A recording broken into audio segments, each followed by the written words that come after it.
Oops. Roll call. Councilmember Harris. Here. Councilmember Giarrusso. Councilmember King. Councilmember Green is present. Councilmember Thomas. We have 2 members. We do not have a quorum. That's fine. We don't have any voting items. So good afternoon, everyone. I know we have folks here from Baton Rouge and people who need to get back to their jobs administering justice. Today is Tuesday, April 8th, and this is the 3rd Quality of Life Committee meeting for 2025. Today's meeting, we will receive updates from our criminal justice partners on reducing the DNA backlog and hear a presentation from the Health Department on Sexual Assault Awareness Month. Reducing the DNA backlog at the Louisiana State Police Crime Lab has been one of my earliest and one of my top priorities, and I'm proud to share that we've made significant progress. With this council support, I was able to secure $3 million in funding to kickstart this initiative, and thanks to the strong collaboration with NOPD, the LSP Crime Lab, and city leadership, we are seeing real results. We've successfully cleared a vast majority of the backlog of sexual assault kits that the NOPD has submitted to Louisiana State Police for processing, leaving only 187 kits remaining, many of which are newly reported cases. This marks a significant step forward in resolving the long-standing backlog. Of the 187 cases still in LSP custody, 77 are homicides and 49 are sexual assault kits. 5 additional analysts are nearly finished with training and will soon be helping the process to process even more cases, thus increasing capacity for speeding up justice. I can tell you that when I first visited the state crime lab, I saw sexual assault kits just lined up on shelves untested. And for me, every single kit, untested kit, represents a delayed opportunity for justice, for survivors, for families, and for our city. I would like to thank all of our criminal justice partners from the city and state level who worked so hard to make this a reality. I want to personally thank Captain Chad Guidry, I can't pronounce Erica's last name, and their team at LSP, as well as Superintendent Kirkpatrick and Dr. Shamika Kelly from NOPD's Crime Lab for their dedication and hard work. I also want to thank our DA, Jason Williams, who's been especially interested in this work and making sure that those kits that are tested end up as evidence. I also want to thank Council Vice President Helena Moreno and State Representative Mandy Landry, who helped secure an additional $1.3 million in funding to keep the momentum going. And I can tell you, I will advocate for additional money from this council to make sure that we do not fall behind again on ensuring that our sexual assault kits are tested. We are delivering justice through science, technology, and collaboration, making sure perpetrators are identified and the innocent are exonerated. With that, I just want to remind everybody of public comment rules. Public comments can be submitted online beforehand or in person. Public comments will be limited to 1 comment per person per item. Comments should be limited to 2 minutes when read aloud and be germane to the agenda item at hand. We don't have any voting items, so we can go ahead and move forward with item number 3. Anita, will you read that for us? This is the DNA outsourcing project presentations. I think first up, we have the district attorney's office for timing purposes. Is that correct? We have we're going to go forward with Louisiana State Police District Attorney's Office and the New Orleans Police Department all at once, so that we can get DA Jason Williams out of here. So if the state wants to come up, as well as the New Orleans Police Department, please make your way up to the front.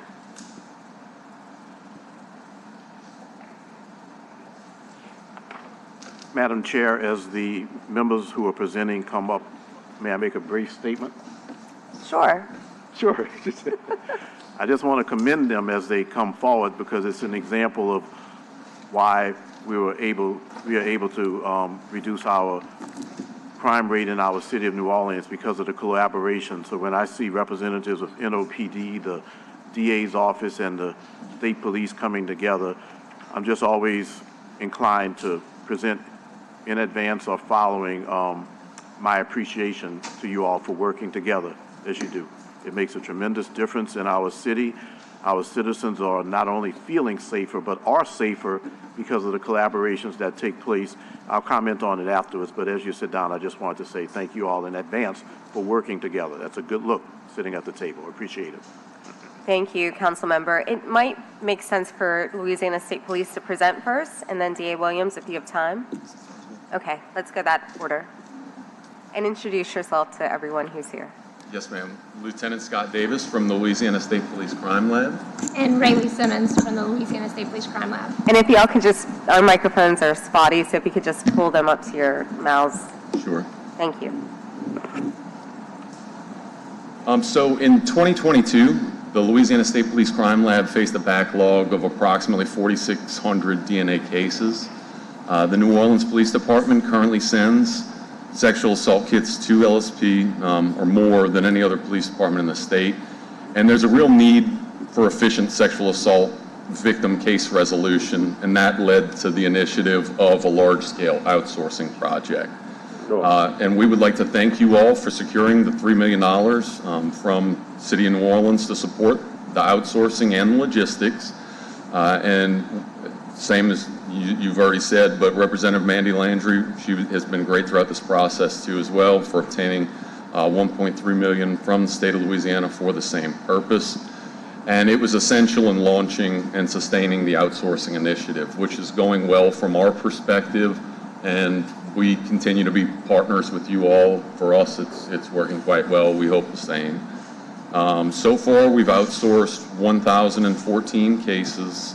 We have 914 that have been returned to us. 327 of those cases have been reviewed. Cases with pending review status, 587. NOPD cases in LSP custody is 187, and that includes 77 homicide, 49 sexual assault kits, and we have CODIS hits from outsourced cases, that's 62. So we've reduced this backlog to 2,098 since late 2023, and the outsourcing provides faster turnaround times and eases the workload on the in-house analysts.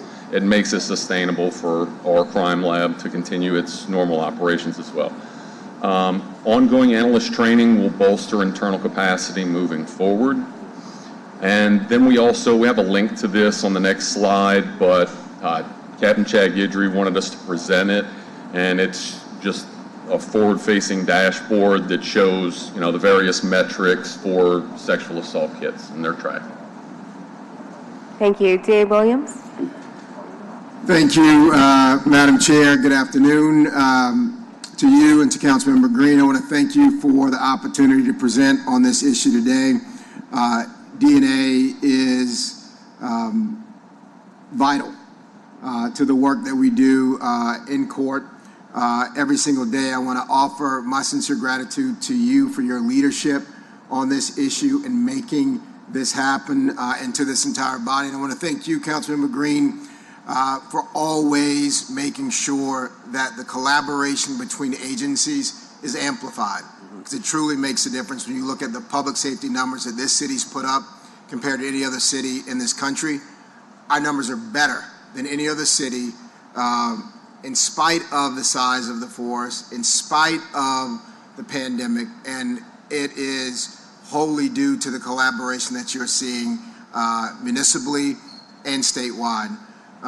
Also want to thank CAO Montano for moving quickly after the council made the allocation, and to the state police, because they have been the sixth man on this basketball team to help us deliver at a better rate, at a faster rate, and a more accurate rate, especially when it comes to DNA. The decision point that you all made when you saw the problem that we were dealing with has allowed us to confront a massive and unprecedented backlog. That backlog was long-standing before you all were in your post and before I was in my post. And just because it was there and you found it there, you didn't just leave it. You didn't kick it down the road. You all addressed it, and you addressed it with real investments and a commitment to see how that investment was playing out. In the national context, I just want to discuss the power of DNA as it relates to justice. And before I get to local outcomes, I want to sort of talk about the macro and the broader context. DNA is, in fact, the most one of the most powerful tools in criminal prosecutions. Its accuracy level is higher than witness identification. According to the National Institute of Justice, DNA has helped identify the guilty in over 500,000 criminal investigations nationwide. But it doesn't just convict, as you alluded to in your opening remarks, it also clears the innocent. The Innocent Project reports that over 375 people have been exonerated through DNA since 1989, with a 99% involving violent crimes for murder and rape.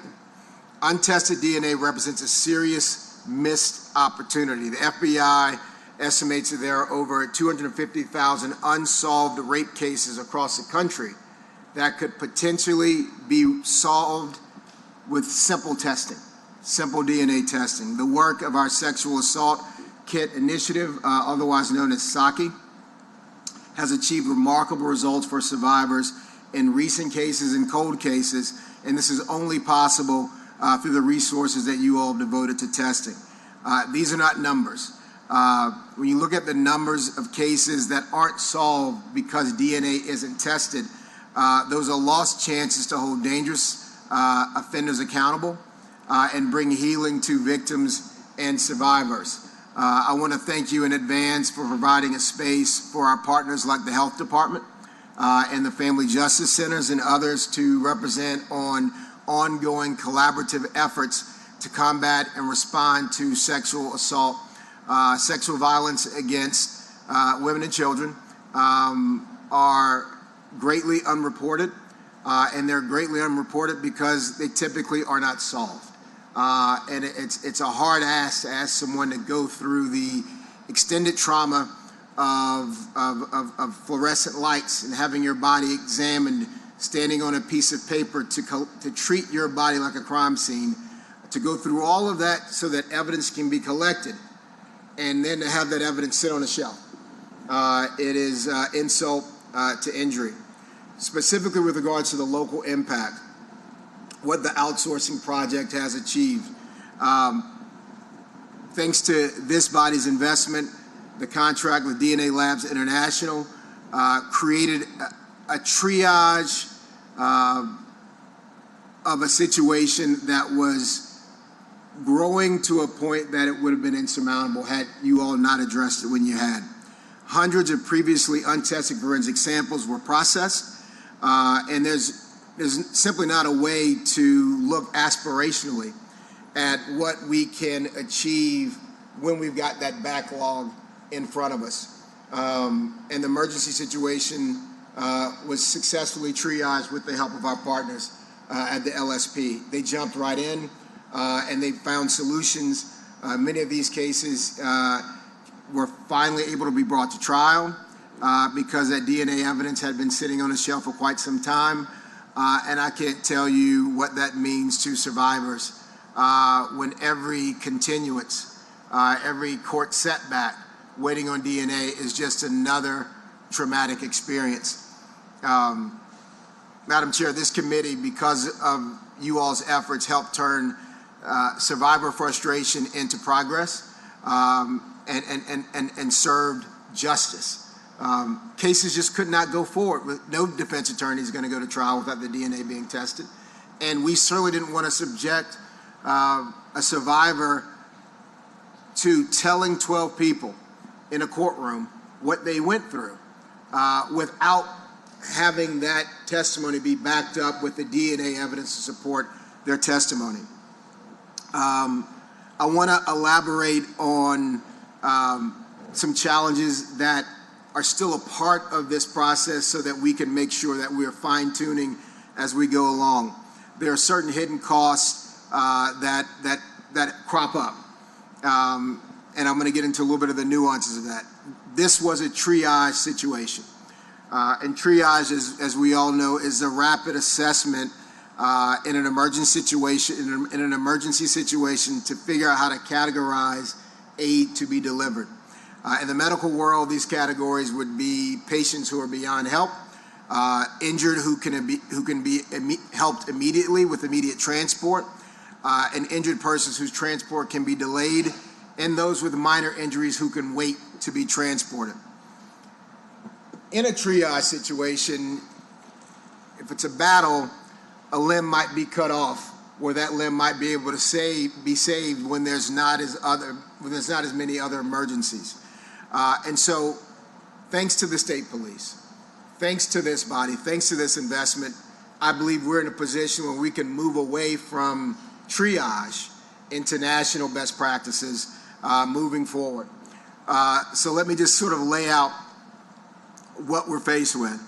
So while the testing was paid for through the LSP, through the funding stream that this council created, the DA's office still, when a case went to trial, was required to cover the next steps of that. So collecting evidence is a first step. Testing evidence is another step, not dissimilar from a sous chef sourcing the right ingredients and chopping up those vegetables and seasonings for the chef to come in and do what he does with the right amount of heat and using the right amount of ingredients. We still need live testimony in court and trial prep. So the hourly fees for expert DNA analysts to come to the city of New Orleans, travel, lodging for out-of-state witnesses, in some cases, and I brought the invoices, created an invoice that totaled more than $10,000 per case, right? So if we continue to operate that way, I think it would create a cost burden and make moving forward on these cases in trials cost prohibitive as these cases increase. In criminal trials, time is ultimate currency. We want to move as swiftly as we can after harm has been caused. Every delay adds more trauma to survivors and risks integrity of the case and our ability to secure justice. So I believe national best practices would dictate a smarter pathway forward. And I think it's important that we all today celebrate the success that this achievement has secured for survivors and victims, as well as for the public safety numbers broadly. But as we celebrate cutting through the unprecedented backlog, I think we can build on the momentum that we have made with the state police, that we've made with the council, to actually take us to the next level. And two things will do this. I think if we can expand on the categories of cases that are allowed to be tested beyond murder and sexual assault. For example, the NOPD dutifully looks for evidence that they can collect at every crime scene, whether that's a car break-in, and I think we've all been through that, where you sit on the glass on the way to work, but the police can come out and they're testing for evidence at those car break-ins. They're testing, or they're collecting, rather, evidence to be tested at home break-ins, car break-ins, and other sorts of crimes that aren't just murder and sexual assault. Now, because of the backlog, because of the triage situation, Orleans Parish, as well as other parishes across the state, are forced to choose the most serious cases. Best practices would have us test all of the evidence that our police department is collecting to take these individuals off the street. And so we would hope that we could expand those categories as we move forward. And we would also hope that this committee could work with us and our own local expert, Dr. Kelly, to contract directly with vendors, either in Atlanta or Houston, a short flight, right? You can get a Spirit flight for usually about $100 and some odd from either one of those jurisdictions, which would cut down on the cost of travel for experts who have to come in to testify. Allocating the same amount of funds that we did to the backlog to clear that, to pursue volume-based contracts with an outside party that could be more responsive to all of those cases: car burglaries, home burglaries, robberies, sexual assaults, and of course homicides. And I believe that we could create an economies of scale for the overall cost of that local testing, saving money on expert travel and testimony. We achieved an 85% success rate in homicide prosecutions. I think if we can add DNA testing to other cases in other areas, we can move that success rate up closer to that 85% success rate that we found in homicides. And 85%, that's closer to 25% than the national average and the state average in terms of prosecutions. According to the Urban Institute, jurisdictions that proactively test DNA in sexual assault cases and non-sexual assault cases see double suspect identification rates. A 2023 RAND Corporation report found that every dollar invested in DNA analysis yields $3 to $5 in societal savings due to reduced crime and wrongful convictions. And just looking ahead, this sustained momentum is necessary until we can have our own crime lab up. And look, I thank the state police for not saying what a burden New Orleans Parish is, but we send a lot of work their way.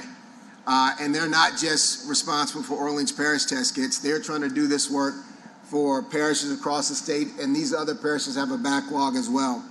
And any reduced burden we can provide to an agency that's been such a good partner to us, I think is a smart move.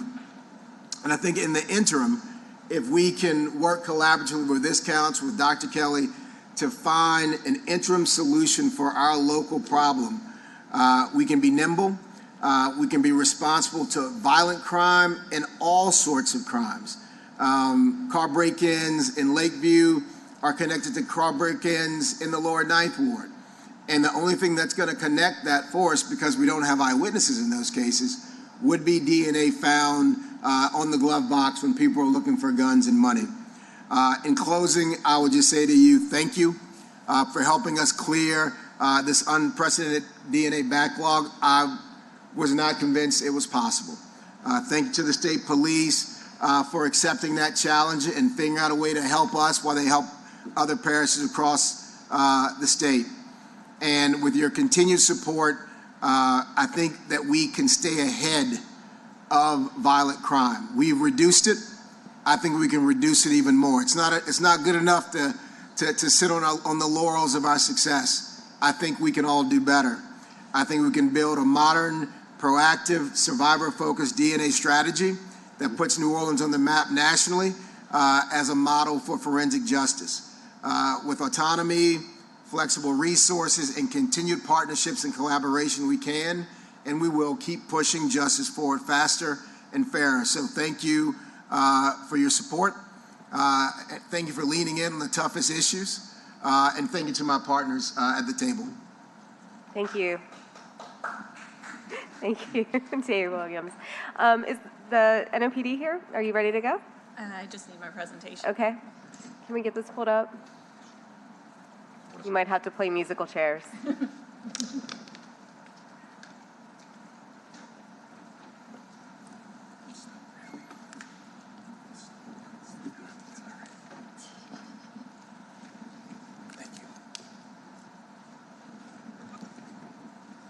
So good afternoon. My name is Erin Levy. I'm a DNA supervisor at the NOPD Crime Lab Forensic Biology Unit, and I'm here to present our roadmap to bringing DNA testing back to New Orleans. We are actually a decent way through this roadmap.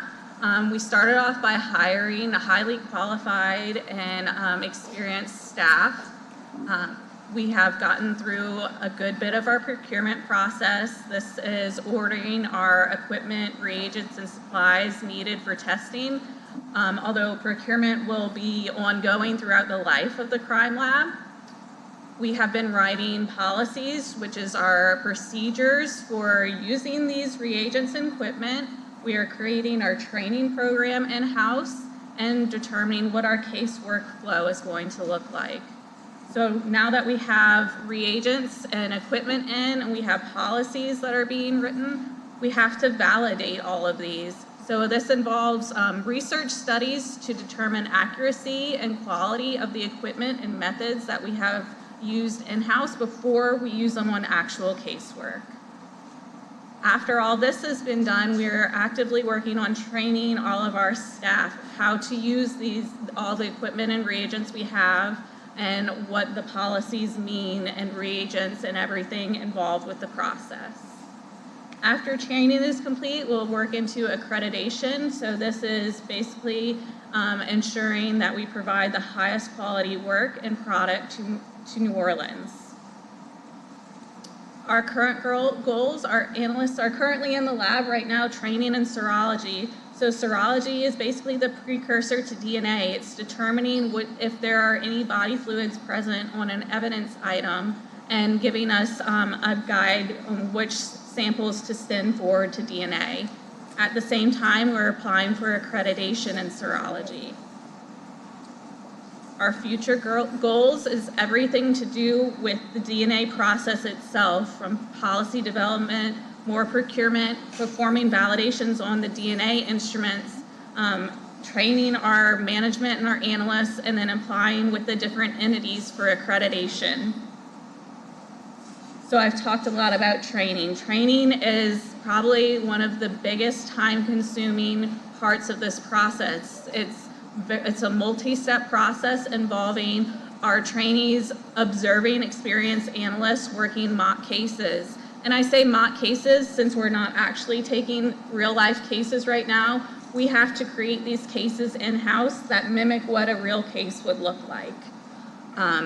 After our trainees observe experienced analysts, our experienced analysts then observe our trainees performing mock cases themselves. They also go through a competency testing period and a case mentorship process. This is where they'll be paired with an experienced analyst, work alongside them, and develop more experience. After this, they will go through proficiency testing, which is basically a test from an outside agency that no one in-house knows the answer to this test, and they get submitted outside of our agency and to determine if the analyst will pass. And because we are able to testify in court, they will also go through mock trial. So this can take anywhere from 1.5 years to 2 years to fully train an analyst. This is a brief view of our timeline. Our main goal of this timeline is to show you that multiple things are happening at the same time. We're not working on one thing at a time. Everything's happening concurrently. Another thing that we want to point out is in the second one, there's a section for design and renovation. Yes, the crime lab is relatively new. However, the design is not efficient and it has detrimental issues that could happen in real life casework where there is serious concerns for contamination issue of evidence and also the security of evidence. So we are working with the design team to make sure evidence is safe and secure and will not get contaminated. But with that being said, we are currently on track to be fully operational in 2027. So just a brief summary of what I went over. I talked about our roadmap to DNA, our current and future goals, as well as our timeline. Thank you for your time, and please don't hesitate to contact me. Thank you. Let me start with you, Erin. We had an ordinance that required the DNA lab to be accredited by 2026. Are we going to have to change that timeline? It sounds like from your testimony today that we need to move into 2027 and change the ordinance. I was not aware of that. My directive from Dr. Kelly has always been 2027. So I would assume 2027 is the goal. Okay, and then you have here throughout the timeline procurement, and we know that there have been issues in other areas with procurement. Are you facing those same issues? Or is procurement pretty easy given the importance of the crime lab? It has gotten better. There definitely was major delays in the beginning. It has gotten better, and we're working on that partnership. Okay, if you need additional help with procurement issues, please let us know, because that has been a sticking point not only for NOPD but for other areas within the city. Thank you. When you talk about the redesign of the lab, do you know how long that will take? We currently do not have a time frame for that. That is very much an estimate. There's a lot of factors that are going into that. Okay, and then once you're up and running in 2027, then that means that we will have local experts who can go directly from the crime lab over to the DA to be interviewed and then ultimately to criminal court to testify at trial. Is that correct? Yes, ma'am. Which will ultimately cut the cost of DNA analysis if we are doing this in-house. Yes, ma'am. Do you know how much that would cut the cost? Based off of his numbers, you wouldn't have to fly analysts Yeah. here and that kind of things. So I can't give you an exact number, but it would drastically reduce costs. Okay, I'm going to turn to the Louisiana State Police. Can you walk us through the process of how DNA samples are tested and analyzed, specifically the ones that are coming from Orleans Parish? Specifically for the ones that are outsourced? Yes. Yeah, so the evidence is submitted to the lab. From there, we have to create what's called a manifest, and this is just to provide the outsource agency the information, the case information, and then what type of evidence that we will ship to them. We then package up the evidence, we ship it out to the contracting laboratory, and also provide them with this manifest. Over time, as they complete the analysis, the DNA analysis process, and issue reports, they send us the reports and all the related case files for the case. And then we have to do an internal review. And that internal review is because we also have to, we have access to the CODIS database, which the outsourcing company does not have access to. And that's why we have to review their work. And also just to, verify that the work is going smoothly. And then from there, we can determine if any DNA is eligible to be input into the CODIS database. And then that's when we'll input it into the CODIS database and then issue a report from the Louisiana State Police Crime Lab. It's very dependent on the outsourcing company on when they complete their analysis, and it's essentially just like a rolling process. We ship out evidence. They every so often issue reports to us. We review them and release them. And where are these outsourced labs located? I know DA Williams was talking about Atlanta would be quicker, Texas. The current laboratory that we ship out to is in Florida. And then the state is also in contract with a lab in Virginia. Okay. And then I know that we are looking at 5 more analysts to look at the DNA once it comes back. Is that correct? We are currently going to be signing 5 analysts off next month to enter in the DNA analysis process. And at that time, we adjust to see if we need to pull more analysts out of the state, just the regular state process, and put them on the outsourcing project, yes. So it sounds like once our DNA lab our crime lab is up and running in 2027, that there will be a shortening of the time for analysis and then entering into the CODIS database. Is that correct?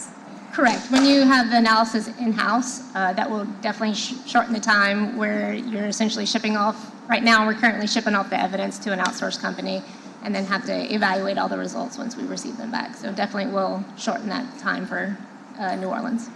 DA Williams, can you talk about the other companies, and have you spoken to them or had any conversations with the companies in Atlanta and Texas? We have not had contacts in terms of, I don't think we're in a position to negotiate a contract per se, which is why I suggested the possibility of partnering with this body and Dr. Kelly because of our expertise. And of course, we would be working with our partners at LSP as well, because any outside private company, not being law enforcement, is not going to, cannot do that critical piece of inputting this information to the CODIS system. But we have researched the capabilities of companies in Atlanta and Houston only because of that short flight and inexpensive flight. And that's really just that back end for testimony. There's nothing to do with the capabilities of labs in Virginia or Florida. They're all, we want to make sure that they are all up to national best practices. But at the end of the day, with a $10,000 price tag for testimony, anything we can do to reduce the cost burden of city dollars, we want to do that. And those companies that we have researched and found, we stand ready to present a list to you and your colleagues with local experts to help us vet so we can make sure we get the right one. My hope is we can have a conversation about expanding that volume again, so it's not just sexual assault, not just homicide cases, but car break-in, home break-in, and other robbery cases, and enter into a contract that that is saving the city of New Orleans money by taking more submissions on and doing them all at a more reduced rate. Okay, thank you.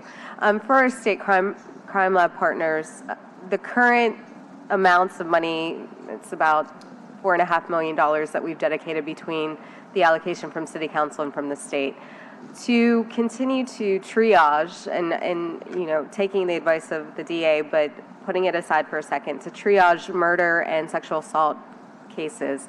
How much more money would you need for 2025, 2026 until our own lab gets up and running? I guess I feel like that would be difficult for us to speculate on.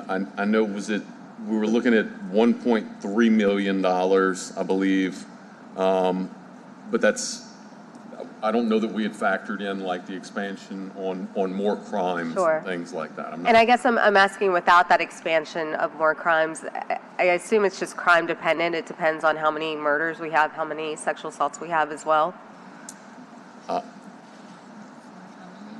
So approximately 4 to 5 million.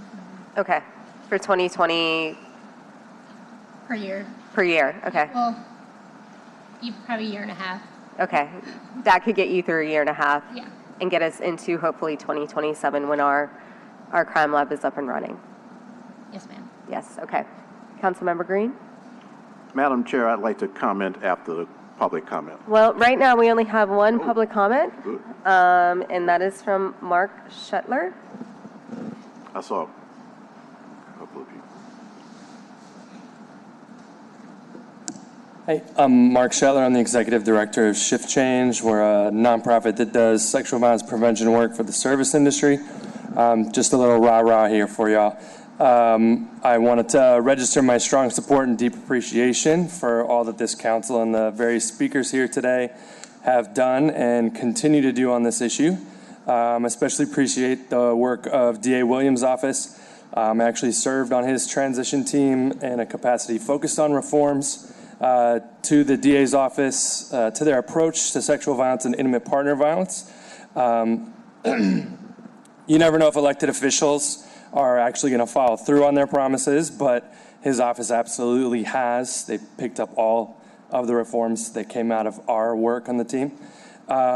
This community problem demands a dedicated community response, and I just want to very much commend all who have joined us in this work, especially our law enforcement partners and the passionate elected officials up there. Thank you.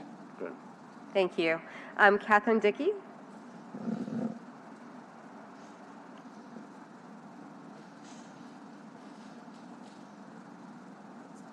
Good afternoon. My name is Catherine Dickey. I'm a victim of sexual assault. This week was supposed to be my trial for my sexual assault. I've waited 3.5 years, and I would like to know if the DA has a plan to expedite not just the DNA. The DNA is very, very important. When I was at the hospital, I got there about 9:30 in the morning. Maybe it was closer to 10:30. I drove myself from my home to the VA hospital because I'm a veteran of foreign wars. Leslie, you and I are familiar. I drove myself to the ER. They knew, they arrested the perpetrator that was November of 21, and by December of 21, they had him arrested. He was immediately given bond.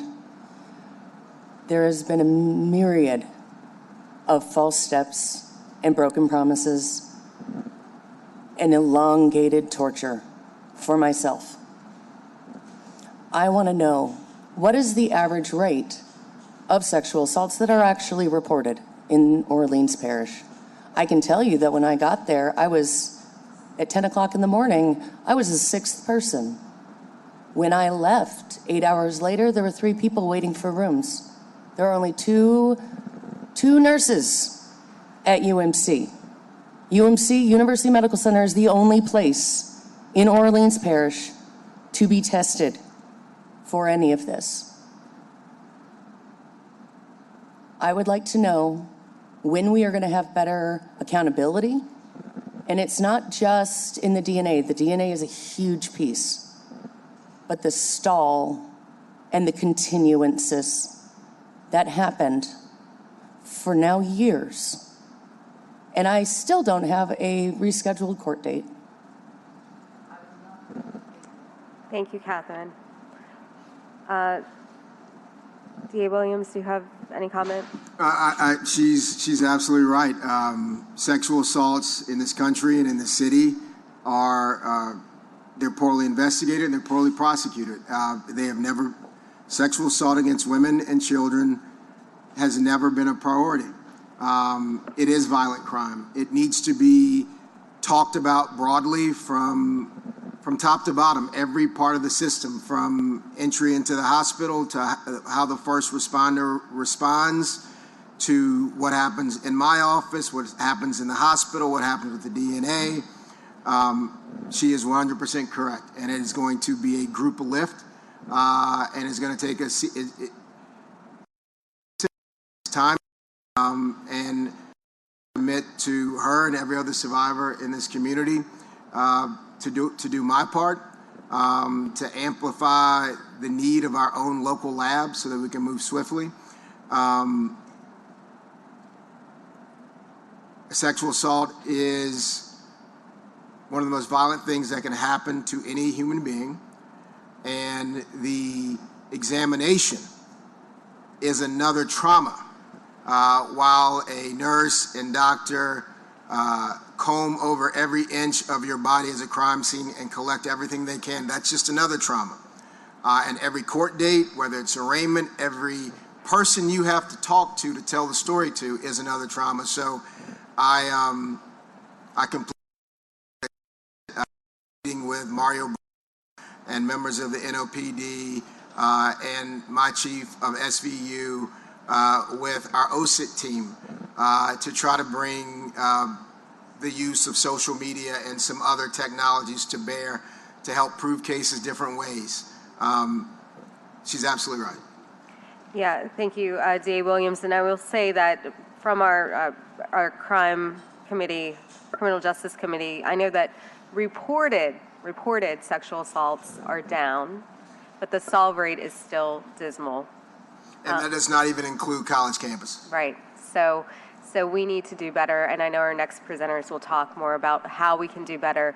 But I think that the DNA is a step in the right direction because it shows our victims, our survivors, that we care for them, that we are committed to solving their cases and committing to prosecuting those who are victimizing people.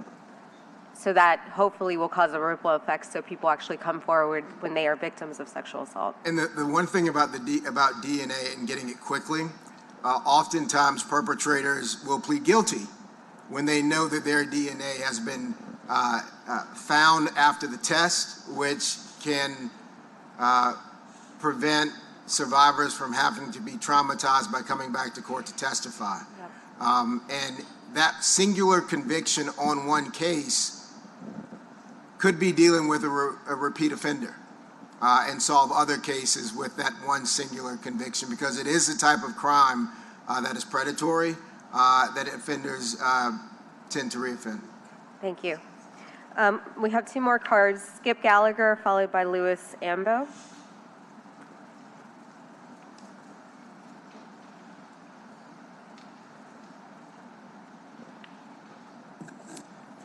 Hello, my name is Skip Gallagher. Do you need my address or anything?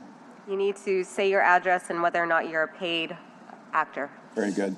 516 Belleville Street, New Orleans, Louisiana. And no, I'm not paid for this.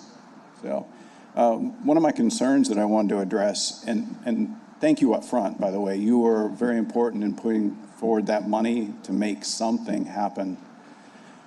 Now, I am concerned that the lab is going to be delayed until 2027.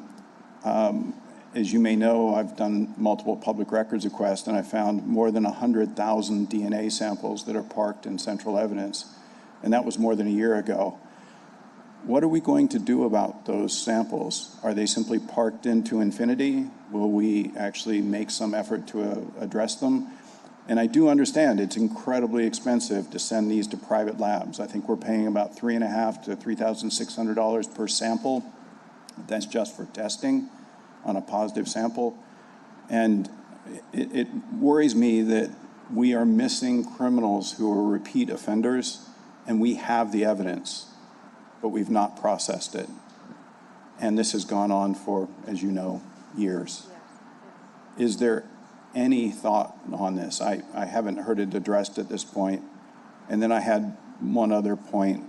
Have you thought of hiring qualified DNA experts from other jurisdictions? Currently, I teach forensic science at the University of New Orleans, and right now there is not enough DNA experts. So what's going on is this sort of hiring frenzy where somebody trains someone, they stay there for 6 months, and they're hired away very, very quickly for $10,000, $20,000 more because they're already a qualified DNA expert. I am concerned that we may be training people and see this happen again. We've seen it happen in the past. We lost our DNA experts to other jurisdictions due to higher pay. We need to. Thank you, Mr. Gallagher. On the issue of the additional samples, that's what DA Williams was talking about, is whether or not we could expand the amount of samples that we test by outsourcing to labs that are closer and cheaper and doing a volume outsourcing. So that's one issue. On the hiring of experts, we have our DNA lab here. I know that we are hiring people. I don't think that we can do any sort of non-compete to keep them here. I will say, as someone who was recently hired, NOPD's pay and benefits is extremely competitive, and it's what drew me here. Thank you, Mr. Gallagher. Louis Ambo, followed by Jamie Johnson.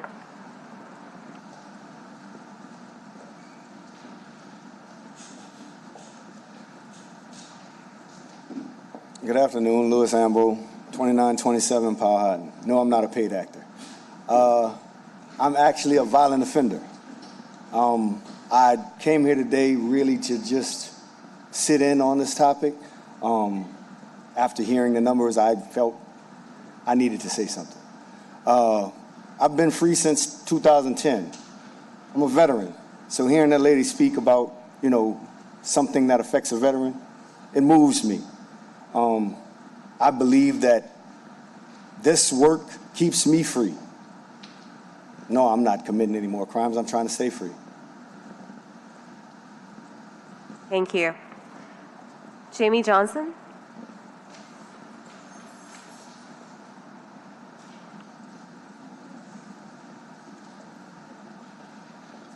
Good afternoon.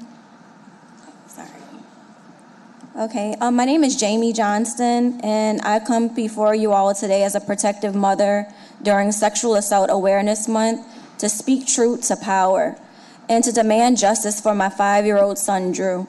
In October of 2023, my son bravely disclosed sexual abuse during a forensic interview at the Children's Hospital Child Advocacy Center, right here in New Orleans. The name he gave us was Jamon Kenner. Instead of protecting Drew, the system protected his abuser. Jamon Kenner filed a forged affidavit of paternity at Touro Hospital without my knowledge or consent and used it to gain fraudulent custody through the Texas courts. Despite Drew being born and living in New Orleans, I was never served, never heard, and never given a chance to protect him. And it gets worse. The New Orleans Police Department enforced Texas orders based on those fraudulent documents, and I, along with my family, was jailed right here in New Orleans. No investigation, no due diligence, no due process, just blind belief and paperwork rooted in lies. But the truth came out. On April 4th, 2025, my family and I were acquitted of all charges of kidnapping my baby. We were innocent, but my son is still out there. unprotected, in the hands of someone he said hurt him. Because of fraud and connections, we're allowed to silence the truth. Council members, I'm asking you today, during this month when we say believe survivors, to believe my son, to expose the public fraud that enabled this miscarriage of justice, and to ensure that no other child's voice is ignored because someone powerful knew how to exploit the system. Drew deserves safety, he deserves to be heard, and I will not stop fighting until he is free from harm. Thank you. Thank you, Ms. Johnston. And we'll have someone from my office come down and talk to you in a second. Thank you. Council member, would you like to say anything? That was the last comment. Yep. Yes, I just wanted to thank everyone again for your presentation and everyone for being here. Mr. DA, I do want to point out and tell you that I appreciate your analysis of the issues, and I appreciate your strong trust in and support of the members of our law enforcement community who have to sometimes gather that information, for your willingness to have them to be able to potentially gather additional information at the scenes of crimes that are beyond the crimes that we're analyzing today is a step that says that you certainly trust the work that they're doing. So I just ask you to let me know whatever I can do, because I also have that strong belief in our law enforcement community that they are focused on doing the right thing. And you're right, when someone breaks a window and they're taking a gun and there's DNA left behind, it's worthy of us to be able to analyze maybe that person who did that, took that gun, is involved with other crimes. That's one thing that it could expose. But also, obviously, in other instances of crime, breaking into homes, for example, sometimes those homes are occupied. Sometimes they're not, and the person who did the crime doesn't care. But getting and using that DNA evidence could help to stop some of the in-home burglaries that we have, and some of which put people at risk. But I just wanted to thank you for that, and just tell you to be deliberate about asking me to work in whatever way I can to help try to make us able to do more based on what you're suggesting. Yes, sir. Councilmember Thomas. The gathering of evidence in science is extremely important. And as those who want to hurt us and break the law become more strategic and smarter in how to be evasive and commit their crimes on us, no one knows better than me. With two of my family's cases were public, and no one has ever been charged. 57 bullets in one car. My niece survived. She'll never be the same. The other passenger is deceased. Nicholas Harris.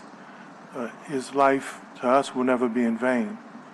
And though he wasn't my biological nephew, he was raised within my family. He was closer than many who share the same DNA.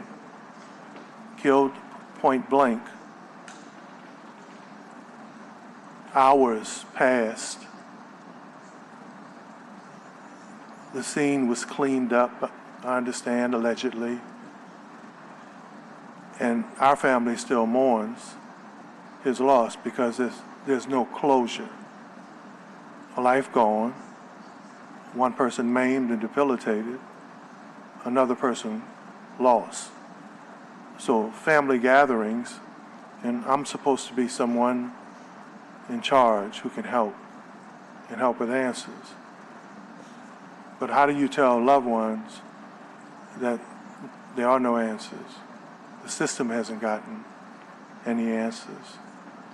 So hopefully, though I may not be able to help my family or whoever perpetrated these crimes, no one will ever be to justice. Hopefully those lives, that disability, and that other life will not be in vain. Thank you. Thank you, Councilmember Thomas. Any closing remarks from our panel? I would just say that, this is one of the few times that City Hall has turned its attention to this topic. And I really think this it's uncomfortable, and a lot of people don't like to talk about it. But this will be a sea change if we get this right. A lot of people around the country are looking at the city of New Orleans, and they're calling, they're asking how we turn the tide on violent crime from the pandemic that every city saw. And we've done it in every major category. But it was a group lift. It was not just law enforcement. It was also investing in young people, investing in community, more lighting, dealing with all sorts of other issues that are the detritus or the failures of society that find their way to a criminal court building. The thing about DNA test results is they don't get intimidated by someone who bonded out and is driving by a house, right? So they provide solid evidence, whether it is DNA found on a casing, a piece of broken glass, a window sill, a glass of wine, whatever. It is solid evidence that Orleans Parish juries will believe in and will feel confident in to come back with a unanimous verdict of guilty for a wrongdoer. And I think this investment has helped us improve public safety numbers. And us building on that momentum and using national best practices to shift from triage to national best practices will help us increase our public safety numbers and take more violent offenders off the street and connect more dots between crimes that are occurring in one councilmanic district compared to another. Thank you. And I want to thank you all for being here today, especially the Louisiana State Police. When we toured that facility with Captain Chad Guidry, and again, just saw those kids sitting there, Allison, my chief of staff, and I said, what can we do? And I want to thank my colleagues for supporting this effort as well. $3 million to me is a drop in a bucket compared to the survivors, getting them closure, getting violent crime perpetrators, and let me be clear that sexual assault is a violent crime, as you said, D.A. Williams, getting them off the street so that they cannot commit more crimes against our community.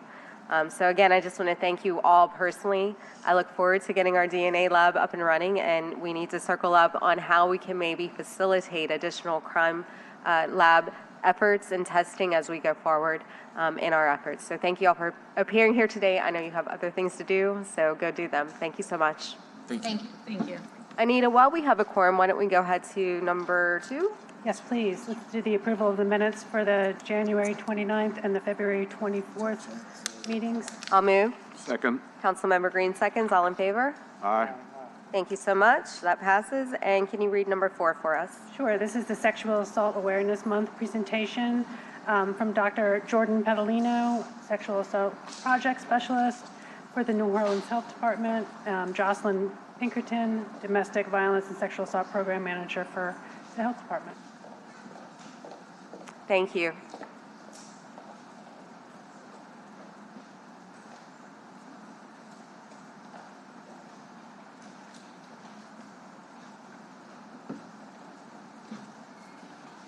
Can you just introduce yourselves before we get into the presentation? Sure. I'm Jocelyn Pinkerton. I'm the Domestic Violence and Sexual Assault Program Manager for the City of New Orleans Health Department. Good afternoon. I'm Dr. Jordan Pedalino. I am the Sexual Assault Project Specialist, also with the New Orleans Health Department under Dr. Jennifer Vegno.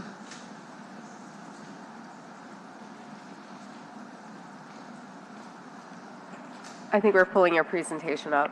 That's fine.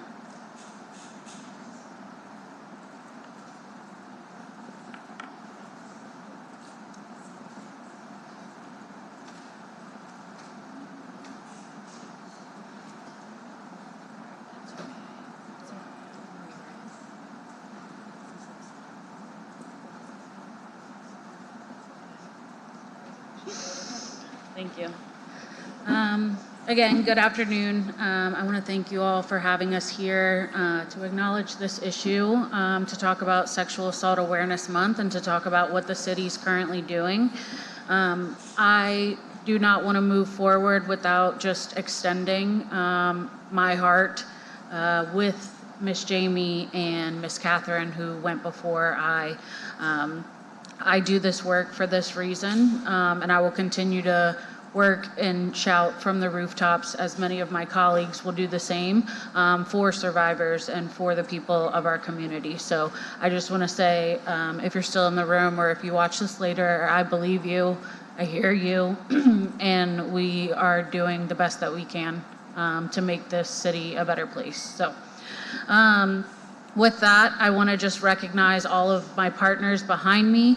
I'll read a list of them in just a bit, but I want to really thank everyone who showed up today and everyone that continues to show up, doing this work on the ground and working directly with survivors and making sure that people's needs are met.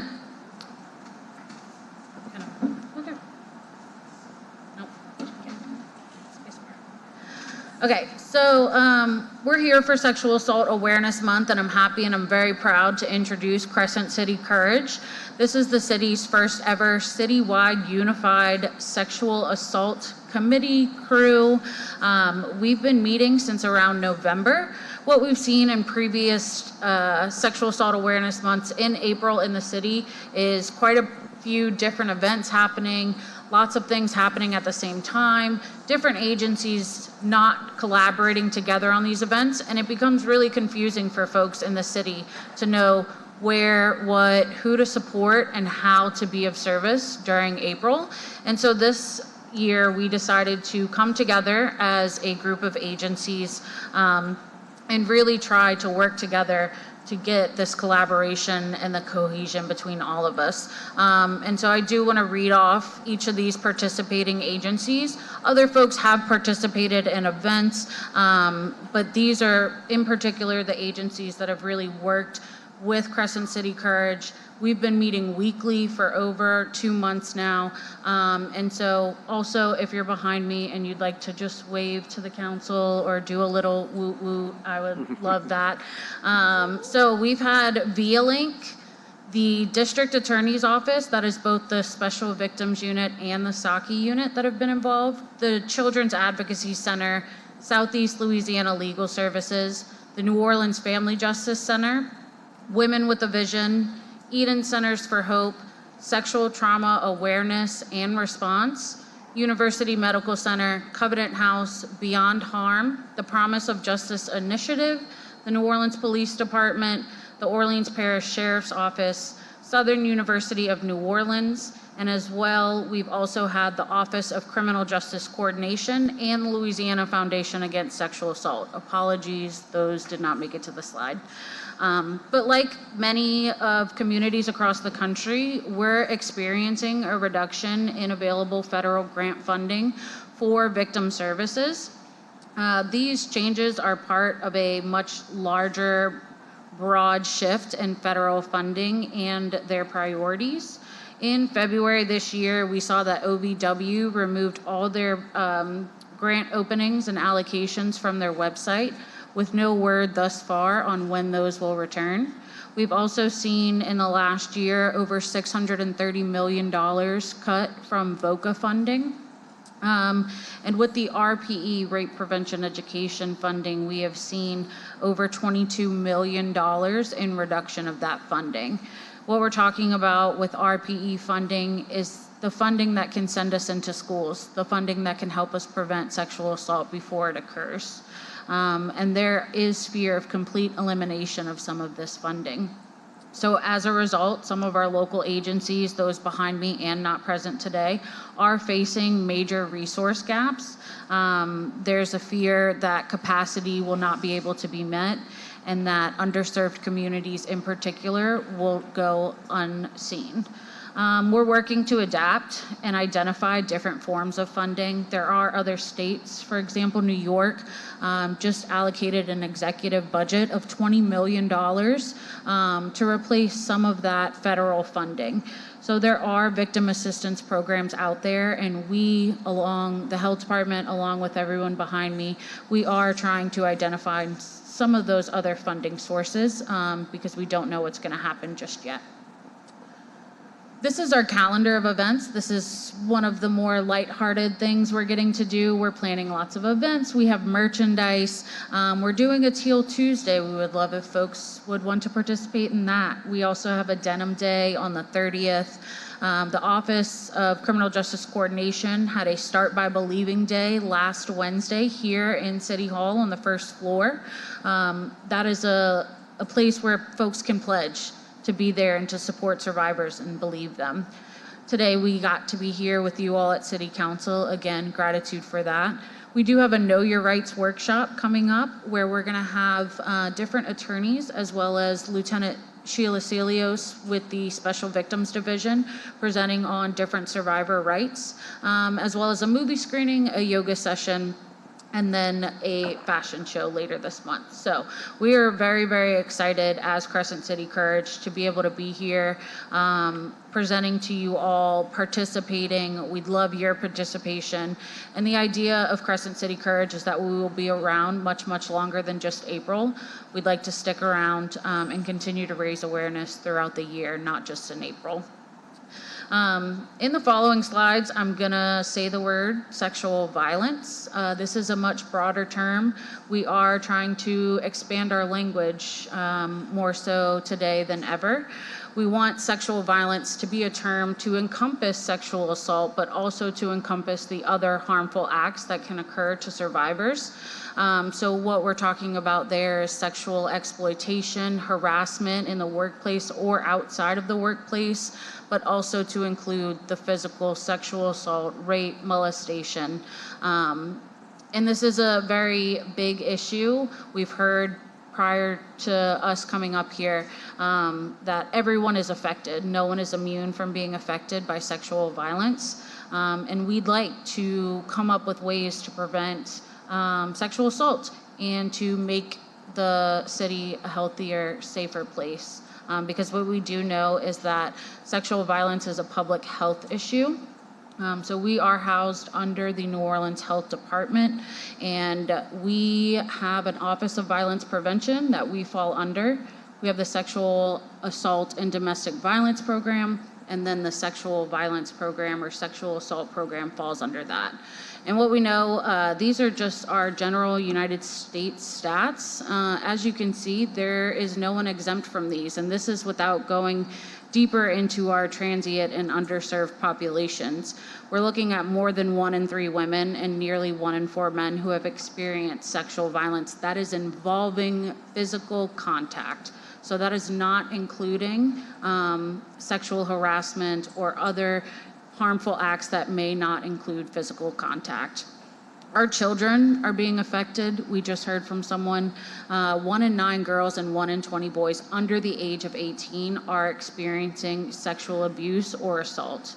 That is a really high number, and we know that children in New Orleans are experiencing violence at a high rate, and this just shows that. Out of 10 rapes, 8 of 10 are committed by someone the victim knows. So while New Orleans does see stranger assaults due to the tourist population, we also see the majority of folks know their perpetrator. Their perpetrator is the person in their home. Their perpetrator is a family member. Their perpetrator is a family friend, or a classmate or a dating partner. 93% of juvenile victims also knew their perpetrator.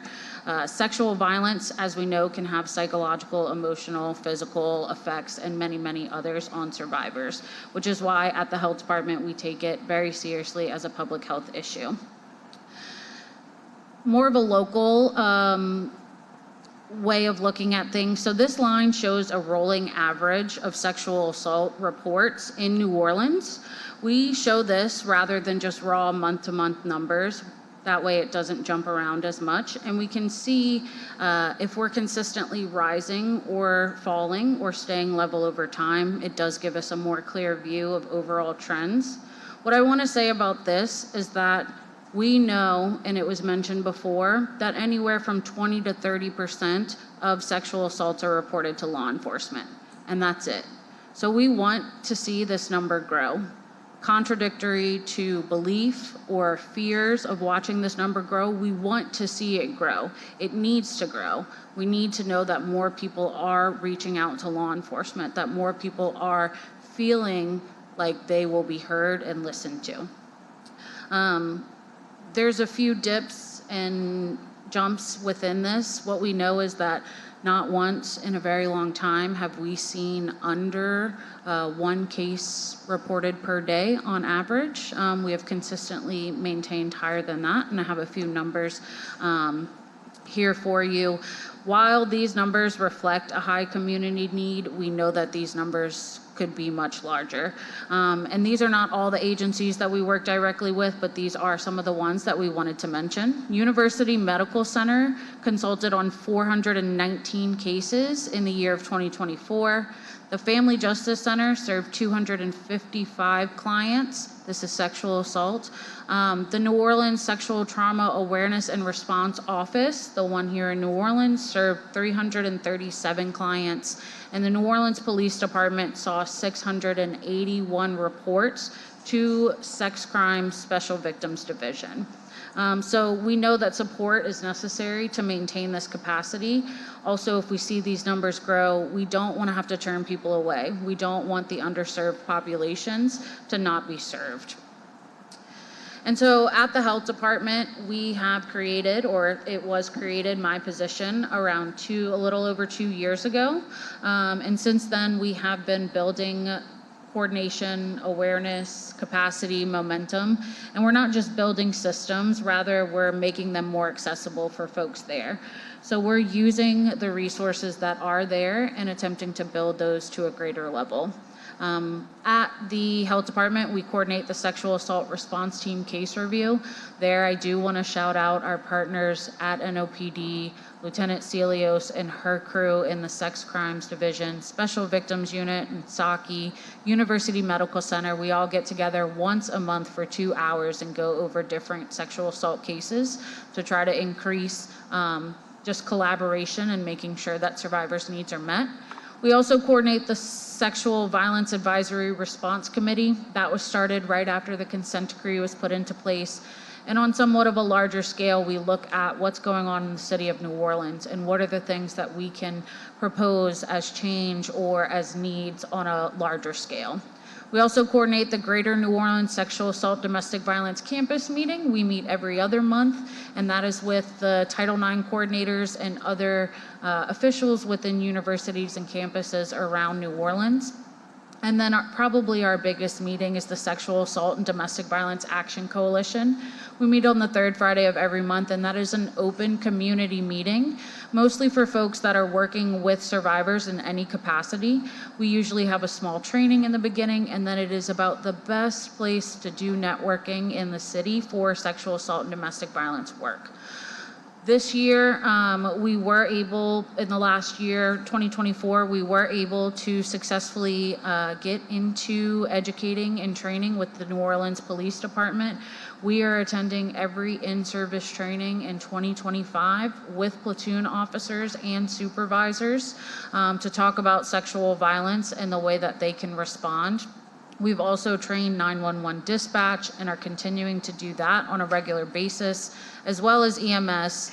And we have just recently gone into the criminal court system and have been training judges and staff and plan to do that on a continuous basis as well. We've also done legislative work and prioritized underserved populations. These are just some of those accomplishments that we've had last year in particular. We were able to revise an MOU for medical advocacy with community-based partners and University Medical Center. I want to mention, as far as funding, the medical advocacy program is looking at a serious fear of being cut. In this MOU, we did have to write wording in it that this medical advocacy support from service agencies was dependent on funding. So it's a pretty big fear that this funding may get cut, and there will be no way to have medical advocates at the hospital with survivors while they get these forensic exams. We've also presented to the sexual assault, we presented to the City Council and other stakeholders, the Sexual Violence Advisory Response Report. We have had really great response from NOPD. I'd like to recognize Chief Nick Gernon over there. And we were able to get additional funding from NOPD. They just recently were able to get 8 new detectives in the Special Victims Division. So we're hoping that will really help with capacity. They've also been able to hire over 8 new civilian investigators. And they have been able to participate more in community meetings. As far as education, we are also working with the Orleans Parish Sheriff's Office and the Orleans Justice Center with PREA implementation. We're looking at getting a few different programs started over at OJC, as well as doing some training with their staff and potentially a peer training with folks who are incarcerated. We've been working with service providers who work with folks experiencing homelessness. We've done multiple trainings with them in both sexual assault and domestic violence. And we are working with different LGBTQIA+ organizations, making sure that folks in that community also feel comfortable coming forward.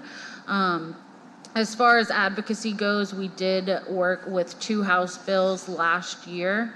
So we worked with House Bill 779, which was successfully passed at the end of session.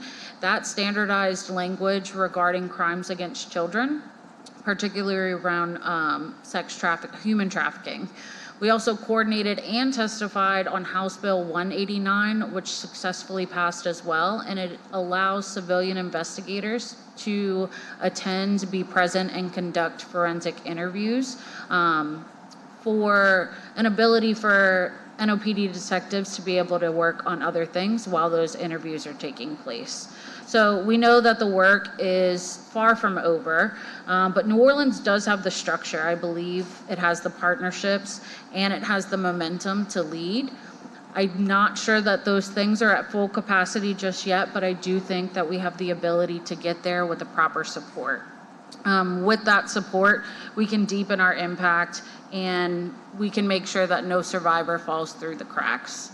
So some of our future priorities, domestic violence, you may be aware, has the Advocacy Initiated Response Program. We'd like to have a model similar to that in the future for medical advocacy and for sexual assault reporting. We're not sure what that looks like yet, but we're hoping to have something similar in the future. We're also partnering with NOPD to review and process data. That's been in the works for quite some time now, and we're hoping that we'll be able to really look at data and be able to have a better idea of those gaps that we're missing. We'd also like to work on more flexible survivor funding. We know that we're seeing survivors late at night at the hospital who may not be able to immediately access a service agency, and we'd like for them to be able to have access to flexible funding. We also want to continue the momentum of Crescent City Courage, as I mentioned, throughout the year, having multiple events, doing more advocacy together as a city and not everyone doing everything solo. So again, we're forever grateful for City Council's past and present support. We need this support for these programs to flourish as they are essential for survivors. So some of the things that we are looking for in particular is a continued investment. It helps us maintain trauma-informed care. It reduces things like long wait times or being able to offer survivors some sense of stability when they present at one of these agencies. At a time right now with federal funding being so uncertain, we really just need to know that there is support out there in case some of these services begin to fall apart. At a time when sources like VOCA and OVW are uncertain, local support is more important than ever.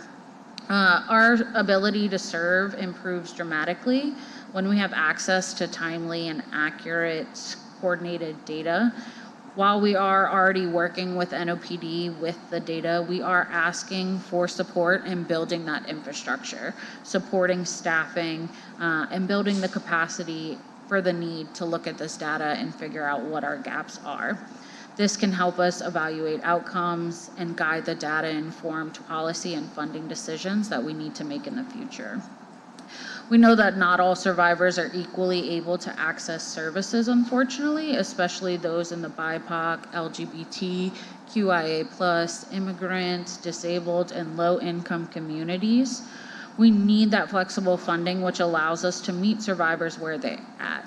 We need to be able to adapt our approaches, whether that be offering services in different languages, offering transportation to these different service agencies, funding childcare, funding education. That way that we have equity in these services, giving everyone a fair chance to heal, because we're not seeing that just yet. And we know that survivors are facing barriers in the criminal justice system, as you just heard and as we know, as well as in housing and employment and in healthcare. And we're asking the council to consider survivor voices when you're shaping policies, when you're having meetings, when you're talking about things even as simple as zoning, not simple, but as zoning, or as different safety measures. Consider survivors when you're making those policies.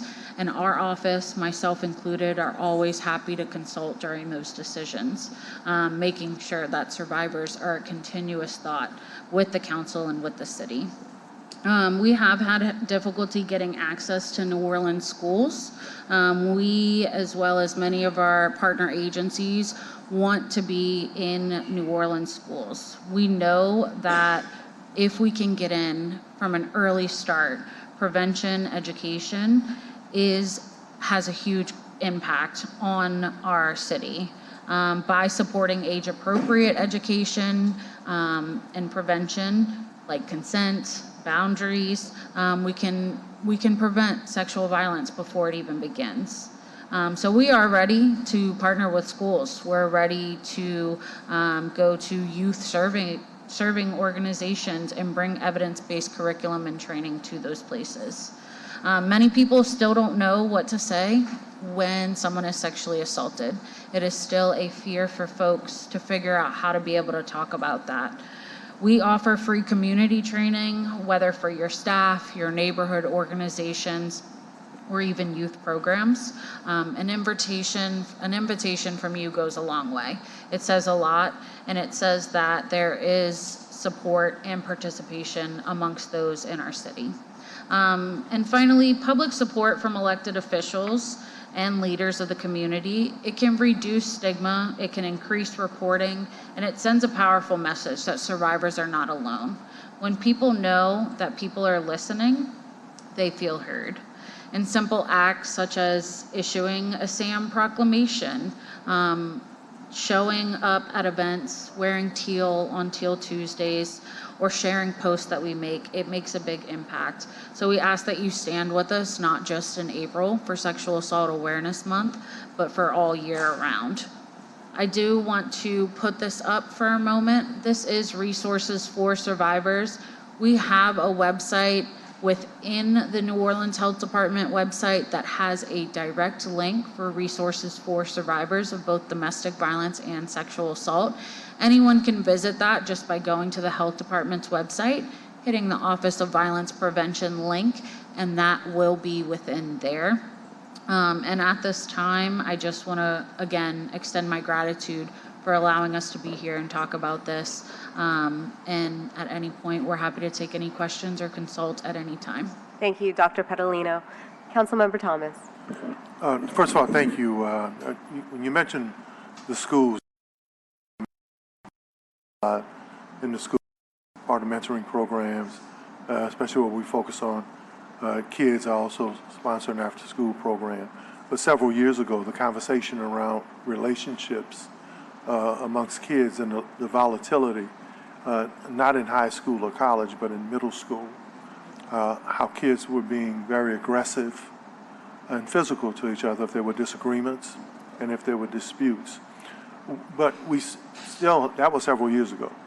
We still don't seem to have anything that's coordinated, especially in society today, where younger and younger children are looking at these images that are hypersexual, They're predatory in many cases, and it's not the good old mom and pop values that I was brought up under that we used to have.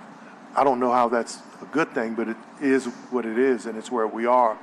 But we're not doing anything constructive when you talk about how do we mitigate what they're seeing on television, what they're seeing on their phone, what they're seeing on social media, and how they're being marketed to in terms of how do we stop some of the violence that's happening amongst very young teens and adolescents, sexually and emotionally.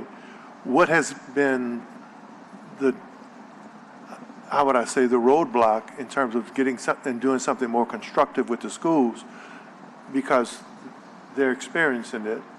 And I can tell you some schools where kids are being approached about what kind of sexual person they ought to be, why they ought to be, and being bullied about it. But the schools don't go public with it because then it's a stereotype on them, and then we don't have any programming to actually deal with it. So how do we fix it? Yeah, so you're definitely right, Councilmember Thomas. I think, But if I'm definitely right, why are we allowing it to happen, and why are the schools, in many cases, covering it up? Because it's common knowledge.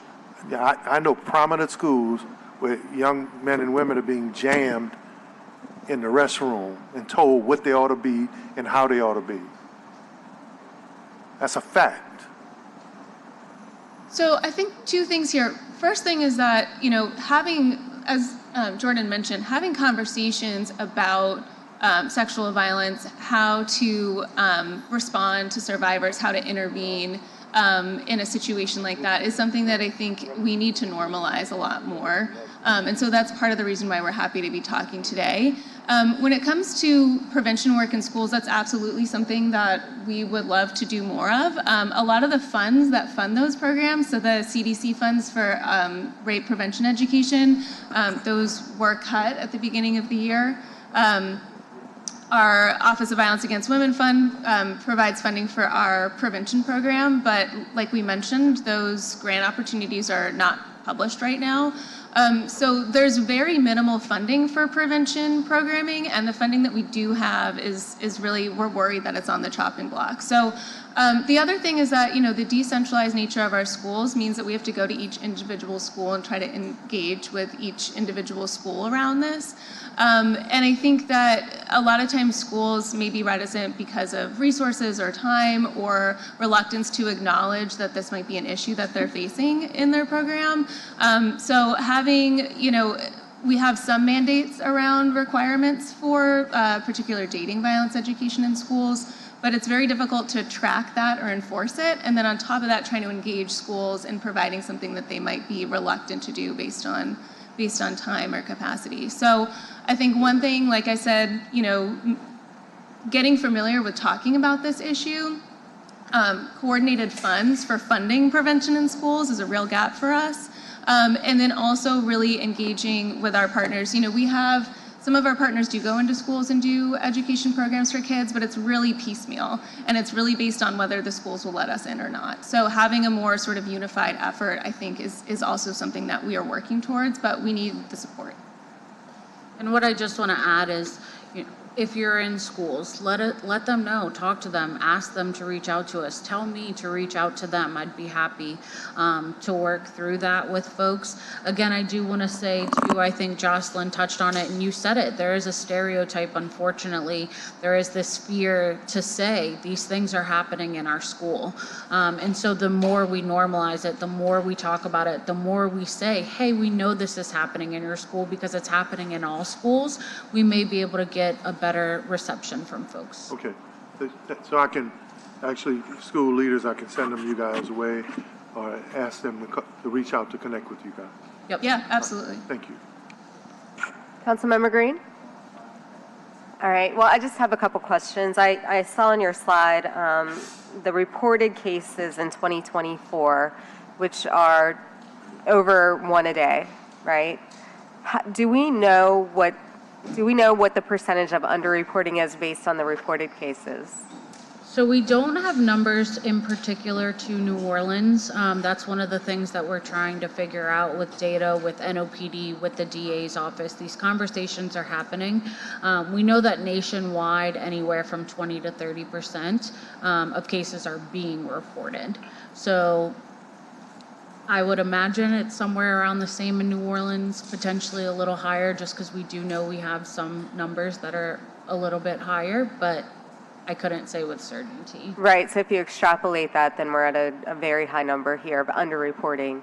What can we do to stop that, to make sure that people are comfortable reporting sexual violence? And thank you for correcting my vocabulary. What steps can we take? And I thank you for coming with specific asks. And I would love to sit with you to talk about those, especially as we know that funding is going to dry up for victim support services. And I assume if that victim support services dries up funding, then that means that we will go to an even higher percentage of underreporting cases. So what can we do to try to break that cycle of underreporting to get people comfortable to step forward? For sure. To be very blunt, it would be to work on the services that we already have. It is to improve those systems responses. As you saw, we had 2 survivors, and that's 2 of who knows how many who maybe don't feel that justice has been served.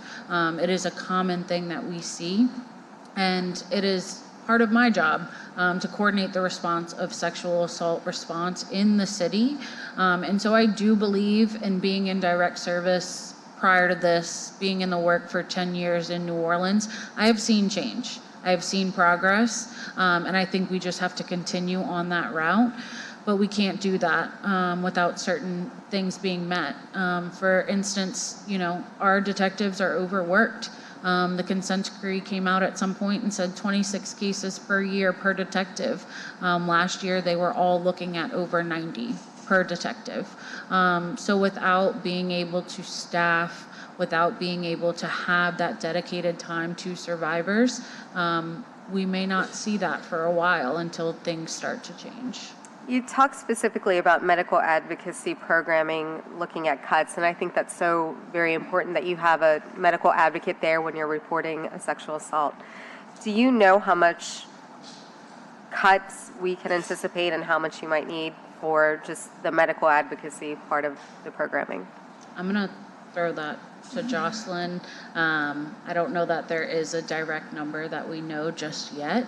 I do know the Sexual Trauma Awareness and Response New Orleans office will not have funding past October 1st of this year to support medical advocacy in Orleans Parish. They are our second line of medical advocacy to the New Orleans Family Justice Center. And the New Orleans Family Justice Center, again, within that MOU, had to write a specific sentence stating that their ability to provide medical advocacy was based upon funding. But because it's so uncertain right now, I don't know that I have a specific answer. So, yeah, I think, and we could definitely get that number to you, Councilmember Harris. I think it's pretty minimal, though. It doesn't take a whole lot I mean, it's a big lift to staff these programs, but it's a pretty minimal investment. And that just goes to show like what small amounts of funding we're working with that we're already fearful of getting cut. I think, like Jordan mentioned, one thing that we would love to do is to be able to really expand that service and make sure that we are holistically serving survivors that do come forward. Because like Jordan said, I think that's a really significant way to then get more people to report is if people report and they have a good experience, or they have a positive experience in the reception that they get from the people they report to, that's something that we are really concerned about. And so we can definitely, provide numbers and what that would look like to maintain that program, but also thinking about how to expand. We're talking about sort of a couple of staff members at our agencies at a minimum, but we'd love to sort of grow it further than that. So. Okay, yeah, let's definitely talk offline about that. Just a couple more questions, and then Councilmember Green. You talked about being able to have programming within our schools, and we have a new school superintendent, which is great, and hopefully you will approach her and she will be receptive to this conversation. But we also have NORD, and we have children who come through the NORD system. Are you providing any programming in connection with any NORD programming? Or has that been a conversation yet? It's not something that we're doing currently, but again, given a little bit more resources, we would love to be able to engage more with other programs that touch kids as well. Yeah, you have sort of a built-in audience there, and certainly could bring some programming to NORD programming that might be beneficial. I certainly welcome you to anything that we have going on. We have a Young Women's Leadership Academy in connection with Loyola that I'll invite you to speak at. Councilmember Moreno and I also have Level Up for girls. It's a leadership academy as well. But this doesn't just touch girls. We need to normalize that many of our boys have been victimized, and so we need to make sure that we're reaching them as well. Councilmember Green. I was going to wait until after the comments, but the public comments, and I certainly welcome those. But something you said I just want to remind everyone that this is Sexual Assault Awareness Month. This week is National Crime Victims' Rights Week. And I want to thank organizations such as the Family Justice Center, and also organizations that you mentioned, NOPD, the Health Department, yourself, others, for the work that you do to let victims of crimes and survivors know that they're not alone, that there are people who will work with them.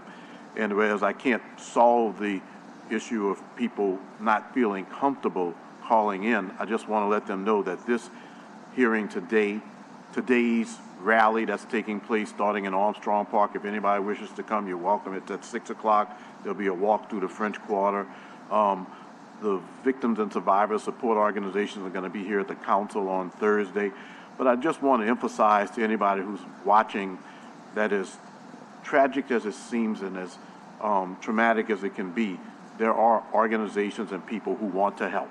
I just want to encourage them to recognize that they will find a friendly voice if they call the health department, or if they call the New Orleans Police Department as a social worker, for example, in every district, or if they call the Family Justice Center, and they call organizations such as the Sheriff's Office. Pay attention and recognize those organizations each of them have somebody who is very, very sympathetic, if you will, but also very motivated to make sure that justice is delivered. So I just encourage those who are watching and those who are hesitant to take that step, recognizing that there's a lot of support. And I appreciate the support that you and STAR and Family Justice and other organizations are offering. Thank you. Thank you, Councilmember Green. We have 2 comment cards. Jasmine Adams, followed by Alex Tarnowski.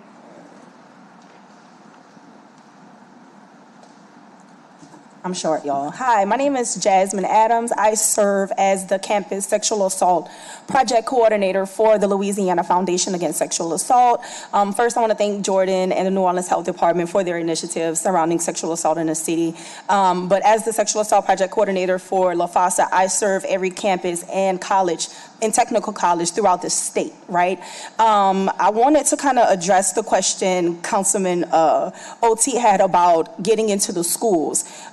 First of all, we have a hard time saying sex. We have a hard time saying rape, right? And so in order to change that, we first need to start with some sex positivity. It's going to be hard for our children to come forward and tell us about bad things that are happening with sex when we demonize it so much, right? And we have to change the language around it. They're not even using the correct verbiage because sex education is no longer in the schools. So that's where we should start. Let's start adding sexual health education back, and then we can work in consent. We can talk about boundaries, and then they won't feel so stifled to talk about the things that are happening wrong, right? Because we already have demonized sex. Right, so to start there. Secondly, thank you, Jordan, for bringing up the funding, right? There's a lot of executive orders that are coming through, and it is stifling and kind of suffocating all of our programs. Some of the things that La Fossa does is fund and accredit the sexual assault crisis centers throughout the state, including the New Orleans Family Justice Center, right? And so after all of these orders are trickling down, it is going to be very important for our city to come through and figure out where we can find those resources if we want to be continuous in our survivor support services. So thank you for that. Just wanted to say thank you to Jordan and all the work that you've done, bringing all of the partners together. And we hope that there's a brighter future when it comes to sexual violence within our city. Thank you, Ms. Adams. Alex?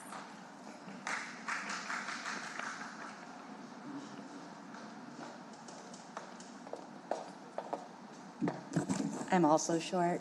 Good afternoon, everyone. My name's Alex Tarnowski. I am with STAR, Sexual Trauma Awareness and Response. And I wanted to briefly touch on what was mentioned during this presentation. For VOCA Orleans this year, STAR saw a 47% cut in what we requested to what we were awarded, right? And so we had requested funding for a full-time counselor and 50% of a full-time advocate. The funding is going to cover 75% of a counselor, so we have to find additional funding. And there are ways that the city can support organizations like STAR, like the Family Justice Center, right? Not just through general operating dollars, because federal funds have a lot of restrictions and we're limited on what we can use it for. And it's hard when you live in New Orleans and there's a heat wave and your electric bill for the office is $400, right? So general operating dollars allows us to move the money to ensure that our office space is safe and comfortable for the survivors who come to us. And for many of them, it's the only time that they do feel safe. It could also look like providing space at a discounted rate, right? Rent is so high for individuals and for businesses, especially for nonprofits, and trying to make sure that we have location that is easily accessible by streetcar or by bus is important, and ensuring that we're able to be where survivors need us to be. And I will say, while medical advocacy, the cost for it is relatively low, recognizing that the vicarious trauma that comes along with that and the impact it has on the people doing this work does require more money and support, and so ensuring that survivors have someone with them. Thank you. Thank you, Alex. Councilmember Thomas. No, thank you for the comment. We've been challenged here about what to do with excess city property or facilities management. And maybe, Councilmember, we should take a look at the nonprofits who, in many cases, too much of their money is going into renting or leasing buildings and not enough going into the services per capita to people. I would be willing to, especially excess properties that are on the city's roads that are being vacant because we're consolidating some stuff. So I would hope that the next effort would be, how can we partner with the nonprofit organizations to make sure that they're providing needed services and they have affordable rent, especially given the light that we may be looking at a lot of potential cuts for a lot of vital services. So I think, and I think from this committee, I'd definitely be willing to partner with you to kind of broker or mediate that. Absolutely, Councilmember Thomas. I appreciate that, and I know that the school board is also looking at redeveloping some schools that have not been having school children because our population is shrinking. So we need to circle our wagons around that and see how we can help. I see Captain Nick Gernon here. I do want to talk about VOCA money for a second, because VOCA is tied to data reporting. If you could just come to the microphone. And I don't want to belabor this point, but I know that we had some issues with the reporting of data, which caused a decline in our VOCA funding. Do you have any words about that or any thoughts? I don't. I honestly just came here today to listen and to learn. I wasn't prepared to speak on that. And I don't have anything to add other than what's already been reported on it. Got you. All right, thank you. Sorry, Council. No. I like to just call people out at these meetings. All right, any final words? I think just in closing, I want to say thank you again. We really appreciate the opportunity to be here today. And also for anyone listening tonight, the Superdome, the Crescent City Connection Bridge, and University Medical Center and the state capitol in Baton Rouge will all be lit up teal. For survivors, we stand with you. Thank you so much, Jordan. Thank you so much, Jocelyn. Thank you to all of our groups here who do yeoman's work and work boots on the ground on this every single day. And with that, I'll move to adjourn. Second. Seconded by Councilmember Green. All in favor? Aye. Aye. Thank you all.